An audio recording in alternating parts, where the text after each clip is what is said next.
Welcome to the Dino and Joe Show. My name is Dino. That man over there, his name is Joe. Hi, welcome. And thus the name of the show. It's almost like it's logical. You know, if you're having trouble putting it all together, there you go. I summed it all up for you. Actually, I'm Stan and that's Gerard. So yes, Stan Gerard, Stephen Stan Gerard's Gerard. brother.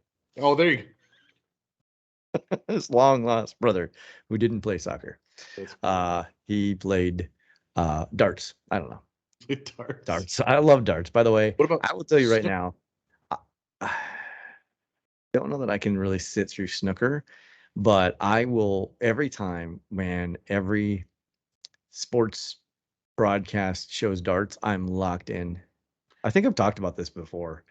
180. I'm there. I'm locked. It's so cool to me. We don't have that here. I wish we did. Not that I would be any good at it or try, but right. I'd love it. I love darts. So nobody cares about that. Even you're like, well, all right. Well, no, I mean, like, so there's a few things I have to say right off the bat. Yes. Number one, I love that every year ESPN2 becomes ESPN8, the Ocho. Oh, yes. And they show like strange. Yep. This last year, I believe I saw them play head tennis or whatever it was called. It's basically a large rubber ball that is played on a tennis table or on a table tennis table, and they literally just headbutt it back and forth. It's incredible. These people launch themselves. That's number one. I love that they show that. Number two, I was just recently reminded that bowling is on television often. Yes. Not often, but sometimes. And there was one of my favorite moments, and I strongly suggest as soon as you're done listening to this podcast or watching it on YouTube, going over to YouTube and searching for Who Do You Think You Are? I Am. So it is a gentleman who's playing in the Professional Bowling Association's championship. Yeah. He's a very well-known bowler. I don't know him, but he's kind of like a sassy kind of a guy. Mm-hmm. But so he's about to throw a strike to win the whole dang thing. Yeah. So he throws that strike, boom, he's excited. Yeah, what's going on? And it's probably my favorite phrase of all sports that I've ever heard live. Okay. Who do you think you are? I am. The most I can't help but chuckle because he has so much who do you think you are? I am. I don't even know what that means. One of my favorite recorded sports moments ever. I always wondered. So, there's been a couple of different bowling movies, right?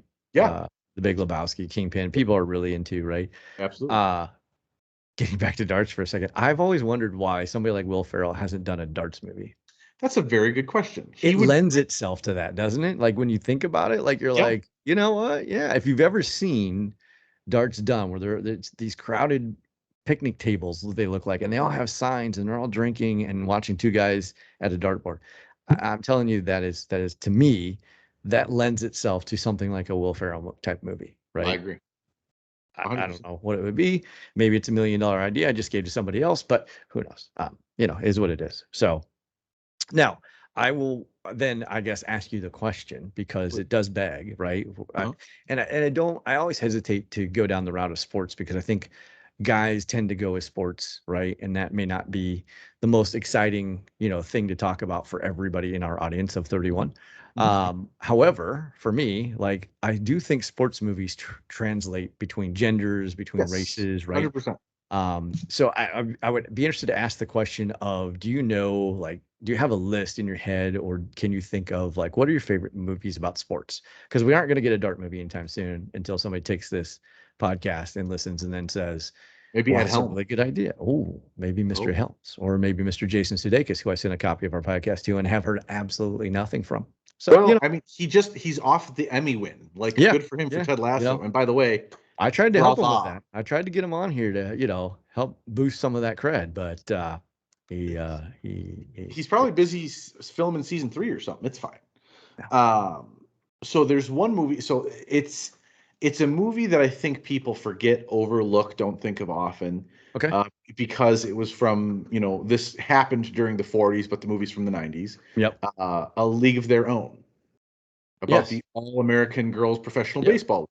Yes. I love that movie. And I think that's yet another example of how it can translate across gender, across, however old you are, whatever generation you're from. Right. I think it's so interesting because, for those of you who don't know, the premise of the movie is it's during the 40s, so World War II is going on. Right. Um, People like Joe DiMaggio, all these famous baseball players were drafted or enlisted in the Sure. Army, Navy, whatever, Yeah. to go fight in World War II because that's what you did.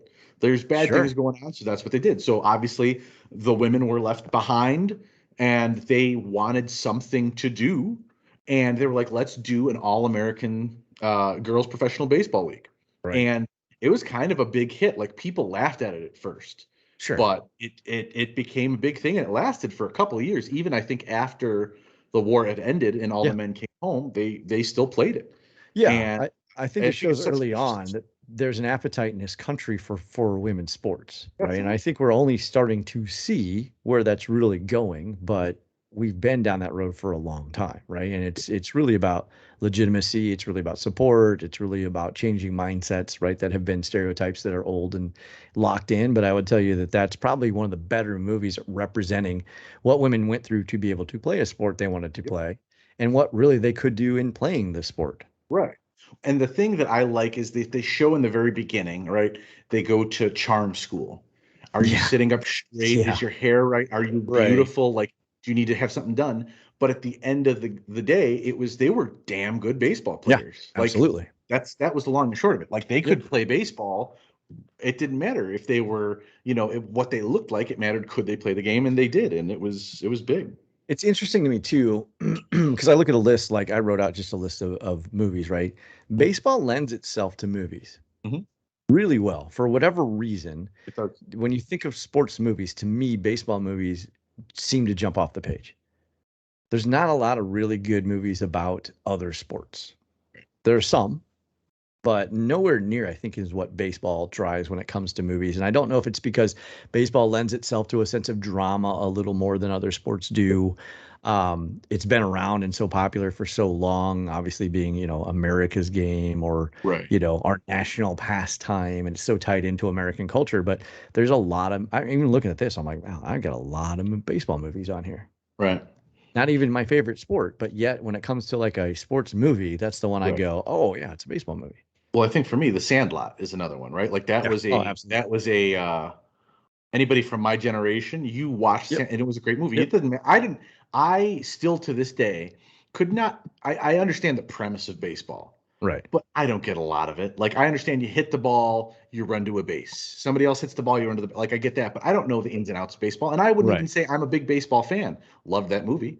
That movie Oh yeah. made me Yeah. care about baseball, Yeah. made me care who Babe Ruth was and all of Yep. these different people from the Yankees, Red Sox, whomever. Yeah. And I would tell you the other movie I think that ties with that is Field of Dreams, Hmm. where I grew up, in Iowa and written by Kinsella, who's from Iowa, and writes around the Iowa City area where I went to college. And he did there's the Iowa Baseball Confederacy is a second book he did after Field of Dreams. And there's characters from the area of Iowa City that come into this never ending baseball game. Right. So, that had a big impact. We read it in college, we read it in high school, but like, so me, Field of Dreams is that I'm wearing a shirt that says, "Is this heaven? No, it's Iowa." Which obviously there was a big to do about the Field of Dreams baseball game. And Yes. where I'm getting back to your point about the Sandlot is there's also been this movement now to say, well, why isn't there a professional game played at the Sandlot field? Right. Yes. Right? In the nostalgia of baseball and what it lends itself to with this nostalgia, I think that there's a generation that would get as much out of that as like I got out of the Field of Dreams game. I was in heaven, I agree. no pun intended, but I literally was in heaven watching that game. Right. Again, we've talked about this on a Thursday night when I'm not watching baseball. I was watching that game, Right. not because it's my home state, not because it's an area that I know well, but because that to me holds a lot of nostalgia I because agree. it's Field of Dreams.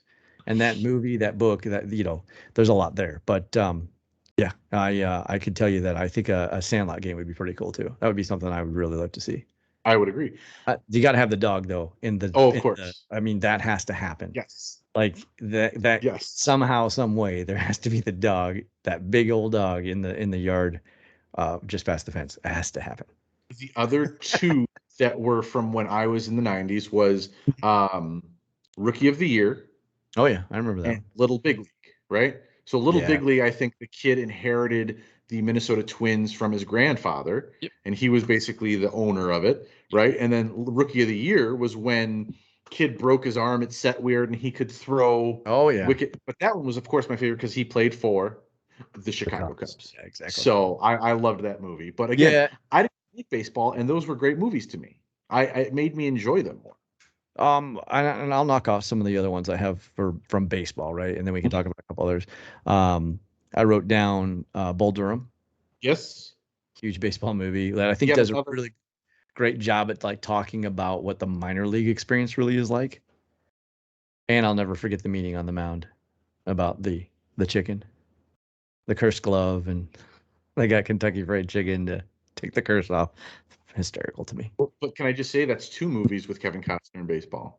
Well, he's a big baseball person, though. Apparently. Again, right? So, I mean, they wheeled him out at the Field of Dreams game to open I it remember up, that. right? So, Yep. you know, he has a big tie. He's actually did For Love of the Game too, which is also another baseball movie about that. a Detroit Tigers pitcher who pitches a perfect game. Mhm. Let's see. I also have Moneyball, Mm-hmm. which is a phenomenal, not just movie about baseball, because it's really not. It's really more on the statistical side of what baseball really has become as the most, I think, statistical sport that we have, where everything boils down to numbers, and now that's translating to other sports. Right. But Moneyball, Major League, Mm-hmm. and The Natural, Mm. all baseball movies. The Natural. That has Robert Redford.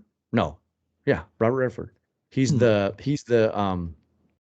he's a pitcher. He's on one of those barnstorming tours on the train. He gets shot, can't pitch Oh. anymore, becomes a hitter, makes his own bat out of a tree, Hmm. and he ends up doing the whole home run into the lights, and the sparkles Yeah. are coming down. He's running The Natural. It's a very big baseball movie. Hmm. Yeah, that's a pretty big one. So do you have anything in your list that's not a baseball movie? I have several. What do you got? So another classic from the 90s for me, Space Uh-huh. Jam, right? Michael Jordan. Hello. Like that's, as a Chicago Bulls fan, Is that a sports movie? absolutely. It's about it's literally a basketball game between the It's Looney a Tunes and Mike. cartoon. But it's a basketball game, and it also has Yes. Michael Jordan playing baseball. Like that is Yeah. absolutely a sports movie. I'm not a Space Jam fan. I love Space Jam. It was because I was a kid and I loved Right. Michael Jordan. Yeah. Well, I mean, I get it right from your area, and obviously Yeah, LeBron in the new one, right? We watched that one with the kids. They're okay. I I'm haven't not. seen. They're whatever. I mean, they're not my Yeah, favorite movies, but sure. yeah, they're sports movies. But I don't know. Um, so Space I'll Jam. go more comedy side. Oh. Caddyshack. Oh well. Now there's a Caddyshack classic. 2.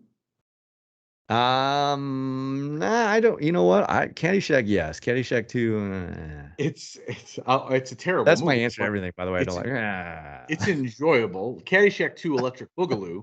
Right. There you Bring, go. Now see, you're speaking bringing my back an language. episode. Right. What else? The Water Boy, like an Adam Yeah. Sandler movie about Yeah. football. Love that Yeah. one. And then I think you already said it, Kingpin, the I bowling movie. I have no football movies on my list. I just realized that. I have, And there's good ones. Remember the Titans comes to yes, mind. Varsity Uh, Blues. North Dallas 40. You got to be really old for that one. That's a Yeah, I don't late know that one. 70s movie. I do not know that one at That's all. about the Dallas Cowboys, and it's dirty. Um, Varsity Blues. Varsity Blues. Yeah. I don't want your life. Like Right. it's fantastic. Oh man. John Boyd. I'm trying to think if there's Sandra Bullock, The Blind Side. Blindside. That was I was not expecting to like that movie. I enjoyed it a great Once you deal. said that, I was like, oh, I should have put that on my list. That's a phenomenal movie. Mhm. I have on my list of non-baseball movies, I have Miracle. That was one that I was going to say. That is a movie to this day I will watch, and I don't want to give any spoilers, but I always This would wondered only at the happen in end. 1980. I wonder if at the end of every time I watch that movie, is Yeah. America going to win? Is the U.S. going to win? I know it happened 40 years ago. I Right. still to this day wonder, like that's how good it is. It gets Yeah. you so engrossed. You're like, can they do it? Yeah, it's a You movie that believe in makes you miracles. forget that they're going to win, right? Yeah. And then I love the fact that now every time it gets referenced, right, it always gets brought up. Well, you know, they had to win one other game Well, after yeah, beating they the were Russians. Like, right. it's like, yes, we all know. We've all heard that by now. And in case you didn't know, the Russian game where we upset the Russians, which we've never beaten them in ice hockey, It was a sport they dominated at the time, and the Soviets in the Czechs, and it was very much an Eastern European game at the time, and we beat the Russians in the Olympics, but we still had to go on and beat, I think, Sweden. Yeah, Like I it think that was the was final game. Sweden, Finland, Denmark, somewhere in Yeah, there. one of those. And then But Herb Brooks, yes, and he was a phenomenal coach, and later at the University of Minnesota, I believe. Minnesota. What else did I have on here? Rocky. Oh, I did the First typical one. tourist thing when I went to Philadelphia. You have to. I ran up the Rocky steps. Of You course, have to. I was out of breath halfway and almost died, but I did it. And you stood in his footsteps. I was like, well, they moved the statue there now too. mm-hmm. Yeah. Mm-hmm. So, yes, I have Rocky on my list. Mm-hmm. This one, there's two on here that are just for me. Okay. The first one is Goal, the original Goal movie about Santiago Munoz. Okay. Yeah, that is just for you. He's a illegal immigrant in the United States, and then he is seen by a man who used to play at Newcastle United in England, and he gets him a trial at Newcastle, and it follows his adventure into the English Premier League. There is also Goal 2 and Goal 3. Okay. Goal 3 was not released in the United States, so I have not seen it, but Goal 2 I have seen, and is also very good. Yeah, so that's mine. And then the other one is completely for me that you won't know. Oh, what is it? It's called That Damn United.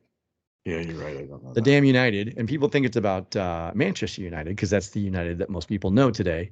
It is not. It's actually about Leeds United, when Leeds United used to be a powerhouse soccer club in England.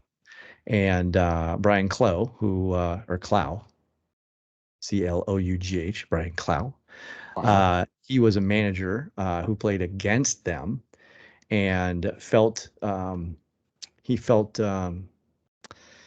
they lost. He felt that it was he was snubbed because the opposing managers in English football at the time used to have wine together after the match. They would share a bottle of wine and talk about coaching.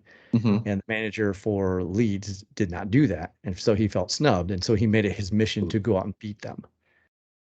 And then so he started building his team to go out and be able to beat Leeds, and then eventually he becomes the manager of Leeds.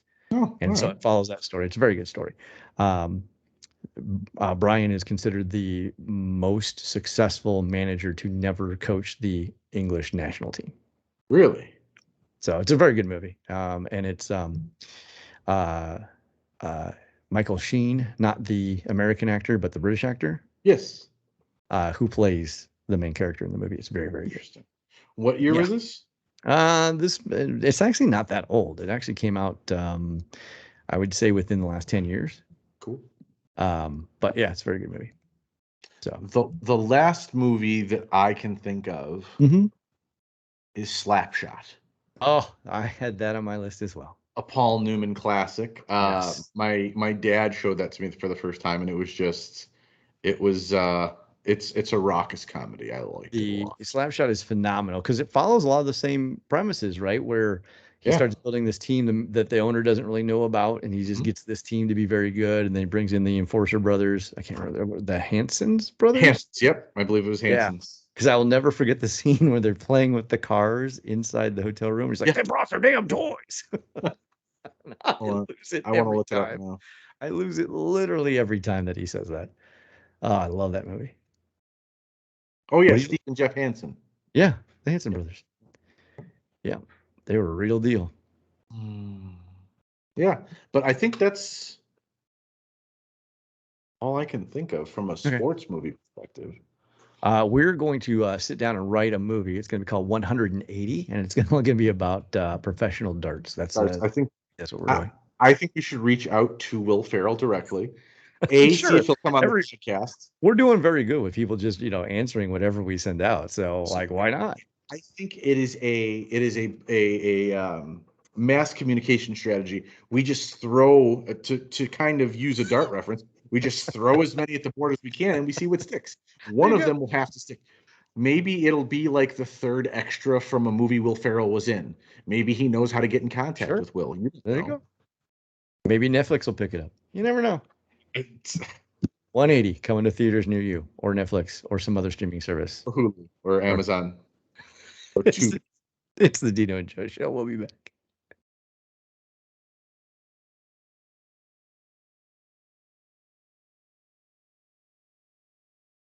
Everybody, welcome back to the Dino and Joe Show. This is Dino. That is Joe.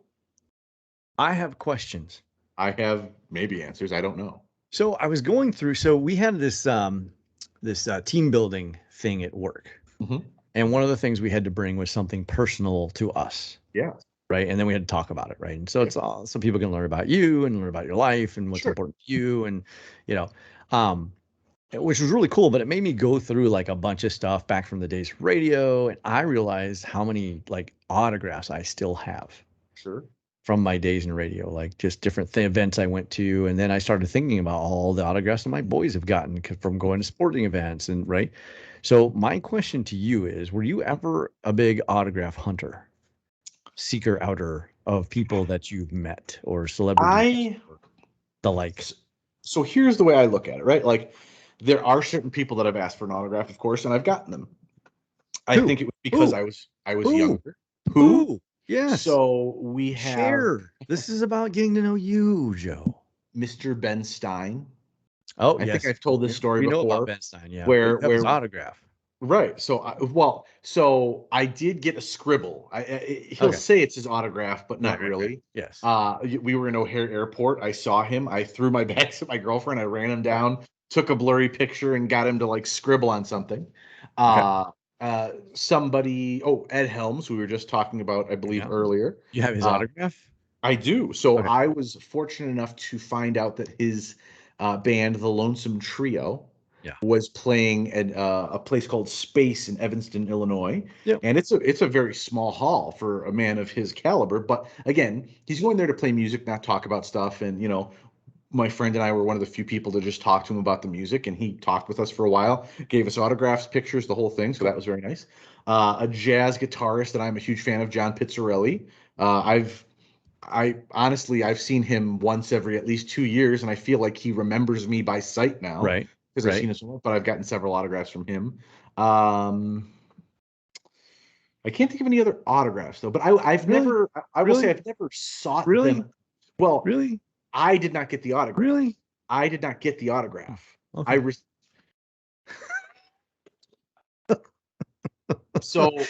did get it. Oh, awesome. Look at that. But right there, Weird Al Yankovic. Yeah. What I'm saying is I received a very kind gift. You did. But I did not have this signed. Who else is on there? Who else is on there? So I got to be honest with. Okay, wait. Sean Paul.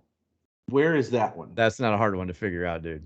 Well, if you know anything about Sean Paul. I don't, though. I don't know who that is. Look at the Bart head. Look what's happening there. What is it? Oh, is that Yeah. Sean Paul. Okay. It's Sean Paul. Who's this? That's a great question. No, that's JC Chazé. Oh, okay. So those are Lance Bass is in there. That's members of NSYNC. Yeah. And I think Fatone signed that one. And then the around the left side there, around that curl, that's the members of Three Doors Down. That one I figured out. That's all of those guys. Okay. If you scroll down. So there you go. That's fancy. Yeah, but Weird Al, I know, is your favorite. So yeah, well, it is, and I appreciate that. For those that don't know, I did send that to Joe because I've carried that for years. You did. And, it's literally just been amongst different memorabilia. I have other Weird Al autographs, and Joe does not have a Weird Al autograph. So I don't. And he is a huge fan. So if you have not caught up with the show, you're caught up now. You are caught up now. So Michael, along that vein, right? Because autograph seeking is one of those things I don't know where it starts from, and I don't know why it's become what it is, where people even like forge autographs, right? Not everything behind me is autographed, right? That's all signed stuff. Sure. So it's a part of our culture. It's a part of how we identify with celebrity, right? Absolutely. Or somebody important in our minds is their autograph. I don't know where it starts. But is there anybody who you would if you'd be like, man, if I could get this person's autograph, that would be the greatest thing? Is there anybody that stands out to you? I have people who are gone, right, that we can't get autographs from that I wish I would have. But is there somebody today? So here's the thing. For me now, autographs have, I don't want to say lost their luster. Like, would I ask for somebody for one? Sure, probably. But for me, it's just nice to meet that person because Yeah. I've recognized something over the years, right? Like I've read, these different stories about how people will harass a very famous person. Like for Sure. one that I remember was Terry Crews. You know Terry Crews. Yeah. Like He's he the host of America's Got Talent, right? Isn't he yes, the he's also Sergeant or now Lieutenant Terry Jeffords in Brooklyn Nine-Nine. Very famous Yes. guy. Right. And he was apparently at dinner, and somebody was harassing him at dinner for an autograph. Hmm. And he said, "No, I'm with my family right now." Right. And this lady went online and was like, Terry Crews is the meanest guy, just blah blah blah, said no to me. And he was like, "You were very rude and approached me in the middle of dinner and insulted me in front of my family." It's like I don't ever want to be one of those Yeah. people. No, I I don't want to, understand that. because you're right, they're like a human person, and But I just I'm not saying I okay. oh no Yeah, no, I know that. I'm not saying to be that person, right? No But no if no you no. had the opportunity Yeah. and you met somebody Yeah. and you wanted to get their autograph, is there anybody that you're like, man, that would be the person? I guess Tom Hanks. Yeah, that's a Tom good Hanks one. probably That's a because good one. he's just American icon, national he's been in treasure. so many movies that I have just He's got a absolutely new one adored. coming out, right? He does. Yeah. I don't remember what it was, but I know I I saw don't that he's either, got but a I new know one he's and it got looked something. very good. And I was like, Yeah. oh, that looks interesting. Well, there's one bad Tom Hanks movie in my opinion. What? Cloud Atlas. I don't think that's one of his more stellar works, but It's on the uh, bottom of the barrel. he was struggling and needed money at the time, and Okay. he actually didn't. He just made a really bad movie. But Yeah, that's fine. I I gotcha. give him a break on that. Like, I think that no matter what the project is, like you think it's going to be good.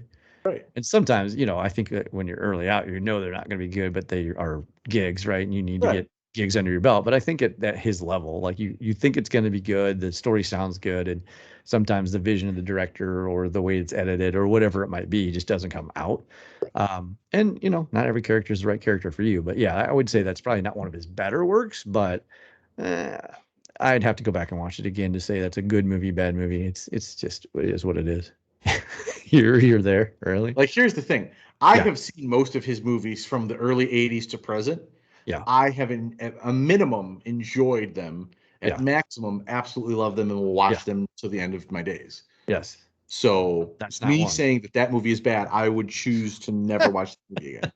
Okay. A League of Their Own. We discussed that earlier. Yeah, I yeah. could watch that. I literally just watched that movie a couple weeks ago. It's No fantastic. crying in baseball. None. Zero. Nope. We all know that because of Tom Hanks. Are Mhm. you crying? Um, okay. For Anybody you, else? what? I There's think that's there's it for people me. gone that I wish I would have met and been Sure. able to ask for an autograph. The Beatles. That's my number Yes. one. Okay. Um, Not that they're all gone, I mean, but you still get Ringo and Paul. I think the odds of that are very slim. Um, they don't hang out in the same place as I do. I know, imagine that. It's kind of surprising, but They don't. They're not in like the Dayton, Ohio area. not often. That's a shame. Yeah, I know. Shame. Miss those guys. And then Muhammad Ali. Okay. There's a new there's Ken Burns who does the documentaries for PBS, Hmm. Civil War. Yep. He and his daughter just did I think it's 6 parts. It's a documentary on Muhammad Ali Oh. with his family Interesting. being involved and actually being a part of it. And in fact, I saw an interview, might have been this Today Show, where one of Muhammad Ali's daughters, they showed video footage of her with her dad when she was a kid, and she says, "I've never seen that before." Really? That's Yeah. crazy. Yeah. So very interesting, and they couldn't. They're like, "How does he find this stuff?" But Ken Burns is very It's good, Ken and Burns. yeah, Like he he's. does some very good stuff. But I Muhammad heard. Ali to me is one. I mean, he's not just because of the name and what he is, but because of the life of Muhammad Ali to me is really Sure. cool, and there's a lot there. And I think the Will Smith movie does a great job at I think explaining some of that. But I'm interested for this documentary. But that would be one to me. Wait. Would Yes. you want Muhammad Ali or Cassius Clay signature? I think I'd want Muhammad Ali. I'm just curious. Yeah, I really think so. I think that, that whole transition of the name change and why and what it represented Mhm. and how early it was in the movement of understanding where you come from and why and Right. what you believe, right? Like he was amazing at how forward thinking he was, I believe, in what he understood versus what we understood at the time. Absolutely. So yeah, and that to me would be a big one. Um, it's a little unfair, right? Because in the world of music, I've met a lot of people that I would really want to meet, just because of my history in radio and being around those people. And there isn't anybody. I would say there's not any musical artists currently that I'm really that thrilled on, because I've met the ones that I really like, and I've had the opportunity to, like, do that. But so for me, it kind of lends into more sports maybe, or entertainment, I think, a little bit. Tony Bennett for sure. Actually, now that Yeah. I'm thinking about it, because Yeah. my love of Tony Bennett. Like, I I've loved know. that guy since I Yep. was 15 years old, and I mean, he's getting up in age now. And we just found out not last year, 2019, for my birthday, I wanted to get Tony Bennett tickets, but I just missed him.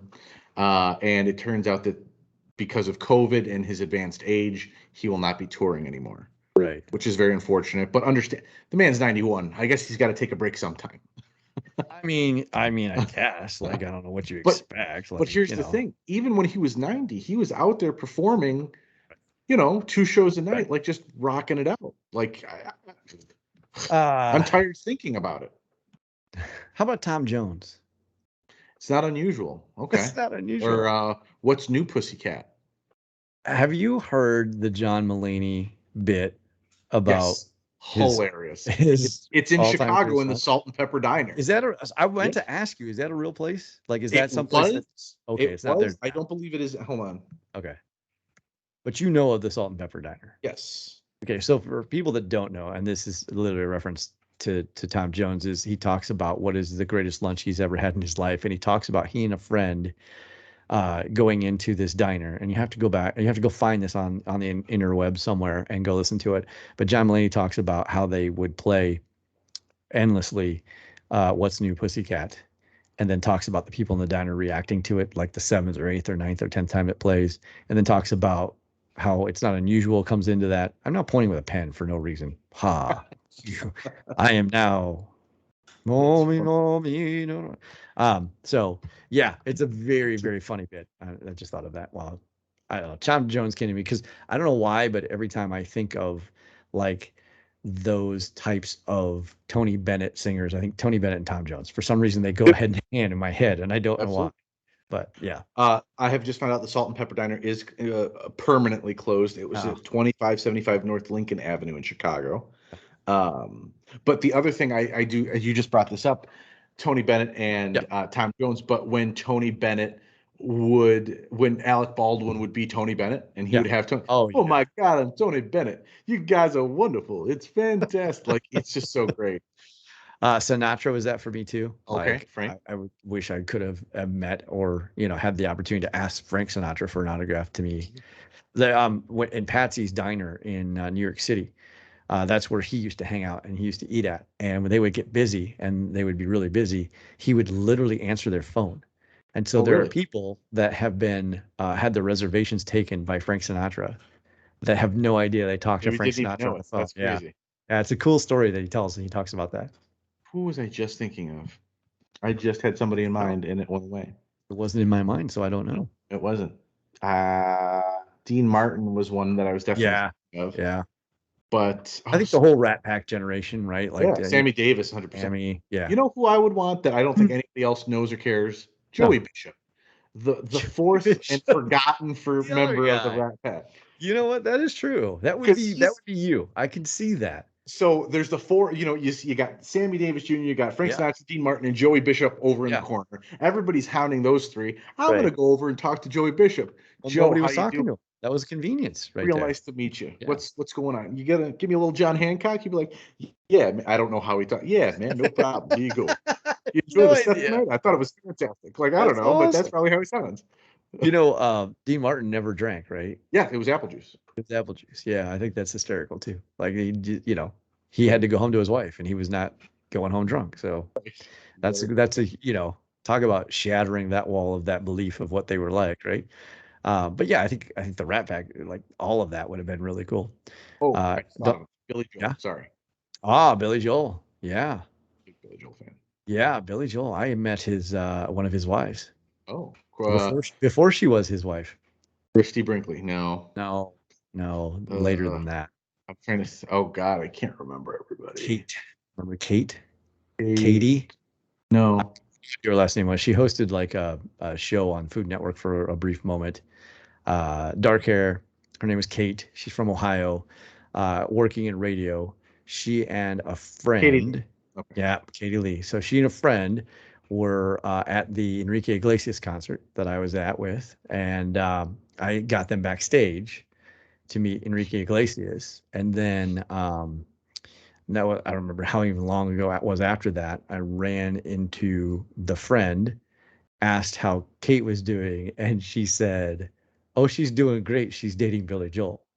And I went, Oh. "What?" And apparently they were in New York, and they were at a bar, a restaurant bar or something in New York, and he was there, and that's how they met. And then the rest is history. So there you go. Well, there you Yeah. go. 6 degrees of separation on that one, but yeah. Yeah. I believe I might even have a picture of Kate with Enrique Iglesias. Really? Yeah. I'll have to look. Now I'm gonna have to go back through that video box and see what I can find. But I might actually have that. Yeah, no, but William Martin Joel definitely. William Martin Joel. I love Billy Joel. Like Billy Joel, that was one of those things where I don't know why, but I when I had Sirius Radio and Billy Joel channel was on, Billy Joel that's channel. the only station that was playing. Yeah, I'd listen to it morning through night. I love that. Love that station. I think. There is somebody like modern, modern-ish, Dr. Dre. Okay. Yeah, that would be one for me too. Maybe not Snoop Dogg as much, but Dr. Dre for sure. Probably Snoop too. I'm trying to think because then you think that way. Like if you get, if you meet Snoop, then you're pretty much, you might get to meet Martha Stewart because they are best friends. They're very good friends. So you keep that loop going. And now I'm pointing with a pen again. See, so. All right, well, let us know who you would want an autograph from. Yeah. It's the Dino and Joe Show.